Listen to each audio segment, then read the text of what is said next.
Prime Minister Jacinda Ardern says people are unaccounted for after a volcano erupted on White Island, injuring a number of tourists. Let's go live to our New Zealand correspondent Jackson Williams. Jackson, one person with critical injuries. What do we know so far?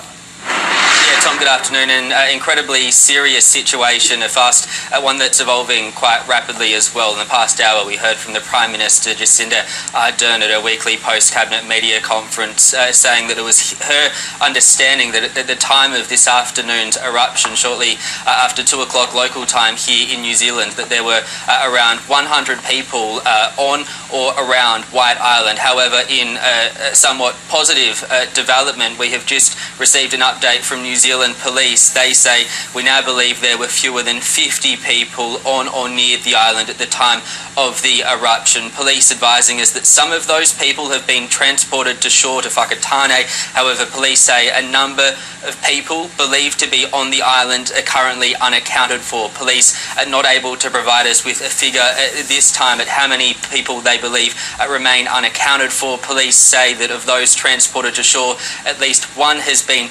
critically injured. I have also just received a media release from St John. They say that ambulance officers from Whakatane are travelling to White Island via Coast Guard. They've also dispatched 7 helicopters to the island with paramedics on board. We're told on board one helicopter is the St John Medical Director, who will establish a triage unit on the island. St John believes that up to 20 people on the island require medical treatment. We'll listen now to New Zealand's Prime Minister Jacinda Ardern, who spoke earlier this afternoon on this unfolding situation off the coast of New Zealand's North Island.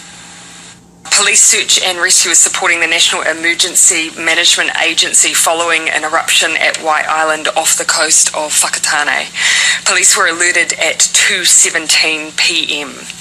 At this stage, and please do keep in mind this is an evolving situation, but at this stage we believe around 100 people were on or around the island at the time, and some of those at this stage are unaccounted for.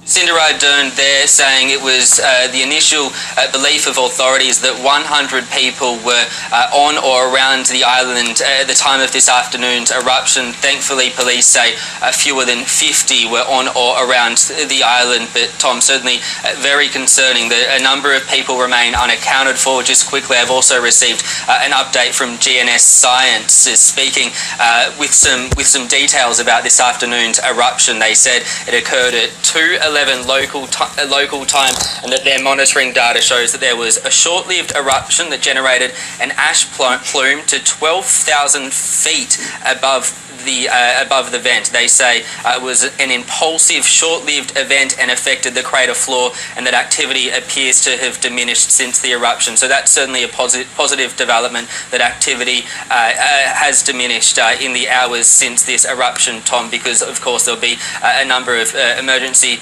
services personnel making their way or currently on White Island, attending to those people who were injured as a result of this afternoon's eruption. But rather concerningly, a number of people remain unaccounted for 3 hours since this eruption on White Island.